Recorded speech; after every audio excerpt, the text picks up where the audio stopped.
Señor presidente, señores representantes de las distintas agremiaciones rurales, trabajadores todos, distinguidos visitantes del exterior, del ámbito público y del ámbito privado, señores de la prensa, muchas gracias a todos. El Prado es la tribuna por excelencia donde se plantean normalmente reivindicaciones del tipo productivo, empresarial o social. Este es mi séptimo discurso en este ámbito. Como ustedes saben, cada vez que he estado aquí he hablado de esa máxima de la ética política, que es decir lo que pensamos y tratar de hacer lo que decimos.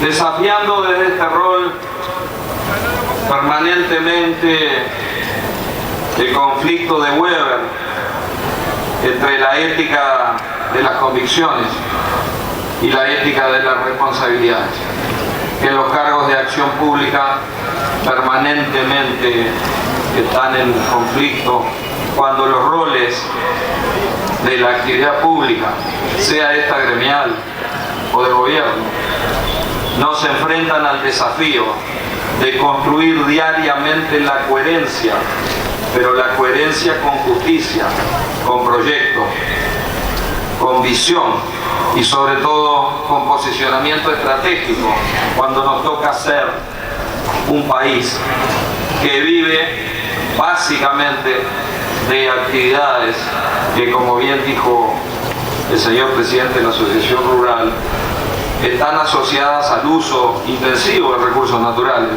sometidos a los vaivenes del clima, pero por sobre todas las cosas, cuando somos el único país del planeta que debe exportar la enorme mayoría de lo que produce. Es fácil hablar de política agropecuaria cuando el mercado interno sostiene el 95% del comercio. Uruguay es el único país del planeta que tiene tan alta relación entre valor exportado sobre consumo interno. Y es ahí donde hay que competir con el mundo. Y es ahí donde hay que competir con las barreras arancelarias y con las no arancelarias. Es ahí donde se demuestra la verdadera, genuina y auténtica competitividad que solamente puede construirse con una visión de política de Estado que debe trascender las generaciones. La primera vez que estuve aquí en un discurso frontal, cargado de conceptos que tienen que ver con la actividad misma, pero también imbuido, y yo diría transversalmente afectado por una visión que termina siendo política y filosófica de la vida. En esa ocasión invité a mirar el vaso medio lleno y no el vaso medio vacío. Eso fue en el Prado del año 2010. El presidente era Manuel, aquí presente. Es mucho más fácil decir y proponer que hacer. Y esa es la razón por la cual, revisando en la mañana de hoy los últimos discursos, los 6 últimos discursos que he brindado aquí, no encontré nada nuevo de propuesta hacia el futuro. ¿Por qué razón? Porque cuando vine acá en el año 2010 se reclamaba por una trazabilidad que no funcionaba. Y hoy funciona. Funciona para destacarnos en el mundo, funciona para controlar que los procesos productivos a los cuales nos obligamos en los acuerdos internacionales se cumplan, funcionan para darnos la garantía a los que tienen vacas y a los que indirectamente dependen en un país que exporta vacas de que las cosas se hagan conforme a la norma y conforme a la ley. Se reclamaba la exportación de ganado en pie, tema coincidiendo con lo que decía el señor presidente de la ARU, tema sensible para muchos, pero necesario para garantizar el equilibrio entre dos actores muy concentrados, los frigoríficos, y muy atomizados, los productores. Hemos batido récord de exportación de ganado en pie y hemos tenido una producción de terneros estabilizada, diría yo. Es decir, las disminuciones de los últimos 2 años no responden a ninguna razón que pueda asociarse a las que se mencionaron acá. Pero nunca en la vida este país tuvo 4 años seguidos de 2.750.000 terneros en promedio. Por lo tanto, para aquellos que piensan que la exportación de ganado en pie atenta contra el trabajo, atenta contra la ocupación industrial o atenta contra el valor agregado industrial, es fácil hacer la cuenta. Si lo que hemos producido estos años le restamos lo que se exportó, seguimos produciendo mucho más que lo que producíamos. Se reclamaba en el año 2010 la preocupación, no se reclamaba en esta tribuna, se reclamaba en el resto de la sociedad, como se reclama aún, la preocupación por la agricultura, la preocupación por la contaminación del agua, la preocupación por los transgénicos, la preocupación por el glifosato. Se reclamaba, pero por otro lado el país creció como nunca antes en la historia de la mano de la agricultura, como bien dice el presidente de la Asociación Rural del Uruguay. Pero una sociedad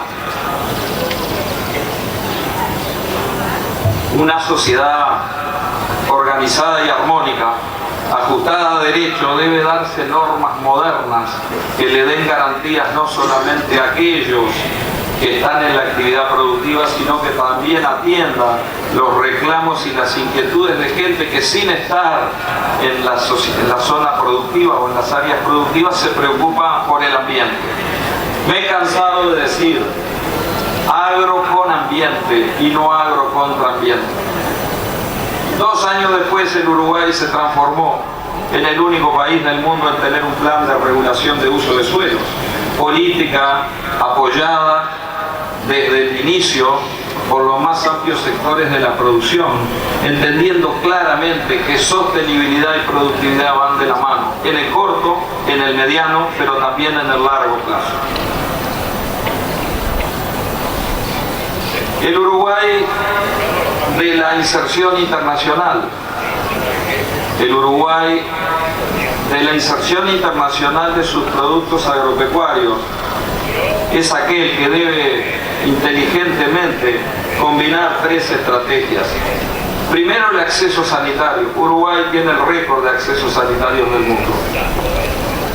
Nos falta Japón.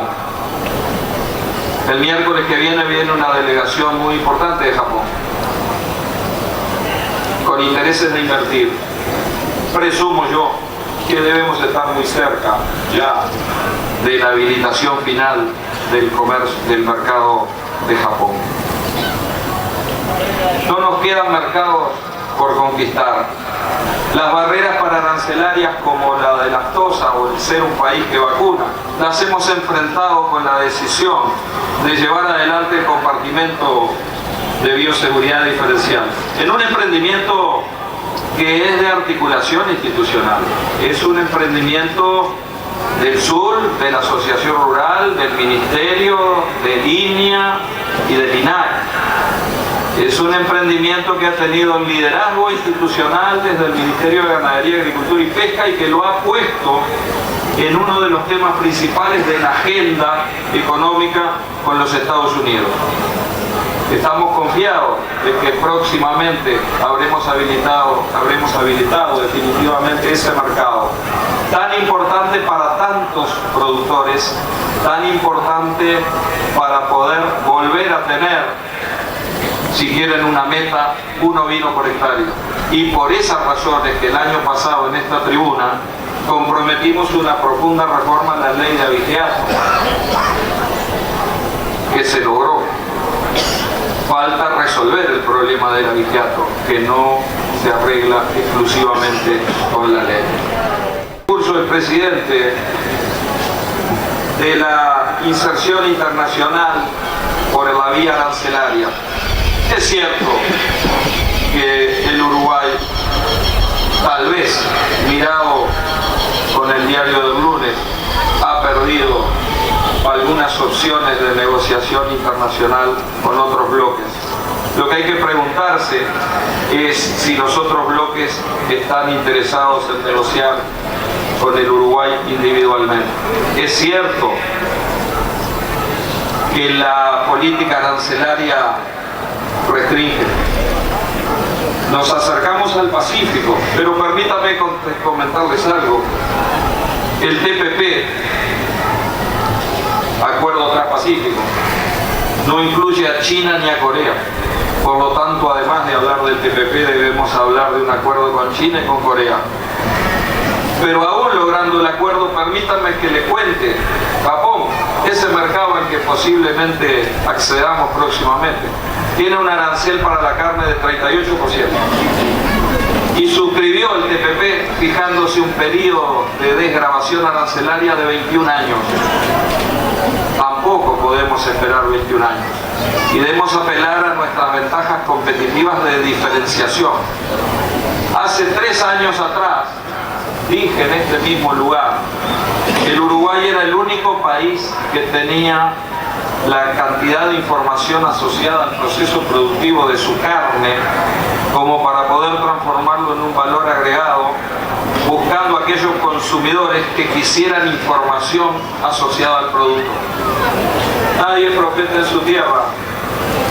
Hace 3 días, el principal negociador del sector cárnico de Australia, invitado por el Instituto Nacional de Carne, nos dio una conferencia que ambos escuchamos, donde nos habló de que en el mundo de hoy existe una generación llamada de los millennials, que son consumidores entre 15 y 25 años, que por primera vez en la historia gastan más dinero en alimentos que en ropa.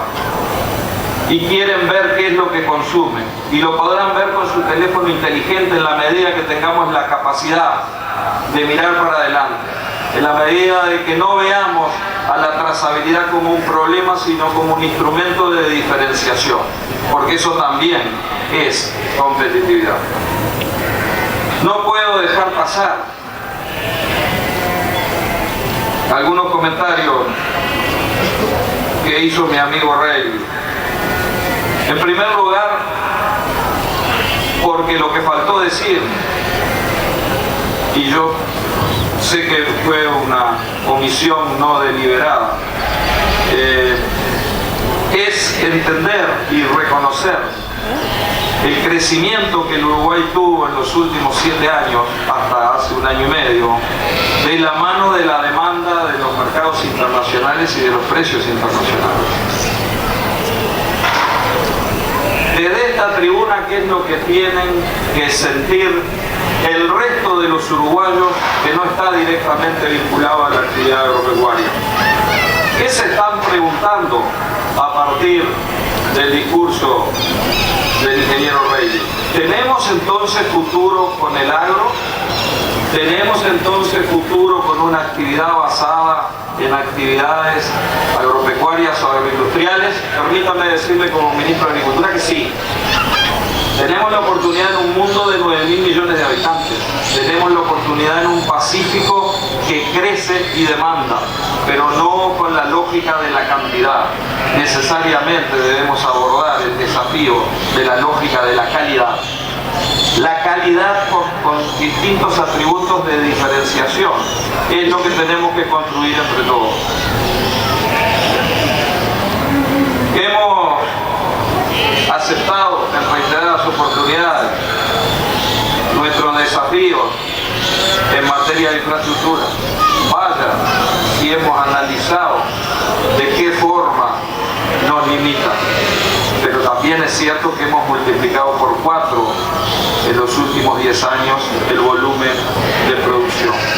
Es cierto que hubo recaudación. También es cierto que hubo una gran renuncia fiscal apuntando a que hubiera inversión en este país, verdadero motor del desarrollo. Este es un país en el cual históricamente se invirtió el 12% del PBI y en los últimos 7 años en promedio se invirtió el 21,8 o el 21,9. Buena parte de esa inversión se hizo en el marco de la Ley de Promoción de Inversiones y buena parte de esa inversión explica el 45% del endeudamiento agropecuario, que es a largo plazo, porque son represas, porque son campos, porque son caminos, porque son cosechadoras. ¿Quién hablaba del endeudamiento agropecuario en junio del 2014? ¿Quién hablaba del endeudamiento agropecuario hace 2 años atrás? Nadie hablaba, porque todos los que somos empresarios en un negocio que estaba funcionando, a excepción del arroz, que reconozco es el sector, y lo conozco bien, como ustedes saben, que no se enteró de los buenos momentos de los precios, por otras razones. El resto de los sectores, ¿cuántas veces dije aquí que ese sector tan importante para nosotros como país? Pero no solo en lo económico, en lo social, en lo cultural, en el arraigo, en la colonización, que es el sector lechero, que está pasando por los momentos que está pasando. ¿Cuántas veces dijimos que era un ejemplo de aumento de productividad? Porque estamos viendo la disminución de este año con un precio internacional de la leche que cayó un 50%. Recordemos que mientras el mercado internacional tenía precios de 3.800, 4.000 o 4.500 dólares la tonelada, ese sector aumentó 57% en 5 años sin haber aumentado la superficie. Y hoy estamos presos. También déjenme decirles lo siguiente. El año pasado, en este mismo momento, la clausura del Prado, la leche en polvo remataba en Fonterra $2.000 la tonelada. Y estábamos en un gran problema y por eso habíamos hecho el fondo lechero. Hoy estamos en problema, pero con la leche a $2.800. Con los productores, al menos los productores de la cooperativa más importante, cobrando 30 centavos de dólar. ¿Es suficiente para todos? No. Pero veo a varios acá que en el mano a mano me han dicho que estamos llegando al punto de equilibrio. ¿Nos alcanza con esto? No, de ninguna manera. Pero recordemos lo primero, exportamos el 95% del arroz, el 75% de los lácteos, el 75% de la carne, y por lo tanto un país de esas características no puede no estar sujeto a los vaivenes del precio internacional. ¿Quiere decir que no tenemos responsabilidades internas? No, todo lo contrario. De vuelta, la ética de las convicciones con la ética de las responsabilidades. Pero es fácil hacer el diagnóstico, lo difícil es discutirlo, lo difícil es concretarlo, lo difícil es implementar. Sobre todo cuando tenemos un país que tiene algunas cosas que se critican como que fueran de hoy. La estructura del Estado no es producto de lo que se definió en los últimos años. La desinversión en materia de educación durante décadas no es problema de los últimos años solamente. Las jaurías de perros empezaron a aparecer cuando se eliminaron las perreras y fue en el año 1996. O sea que disputamos las cosas desde una perspectiva en la cual no nos sintamos que algunos son responsables de todo y el resto son los perjudicados. No contribuimos a la construcción del concepto de nación. Hace 3 o 4 años atrás éramos el ejemplo de la región. Quienes nuevamente nos visitan nos decían qué bien que tienen políticas estables. Parece que pasó la historia. Yo quiero decir que tengo el orgullo, en el acierto o en el error, de estar diciendo exactamente lo mismo que dije en el primer discurso al Prado. Mi hija me dijo, una de mis hijas, me dijo, qué aburrido, papá. Y yo le dije a mi hija, reconoce al menos la coherencia. Hay que decir lo que pensamos y hacer lo que decimos.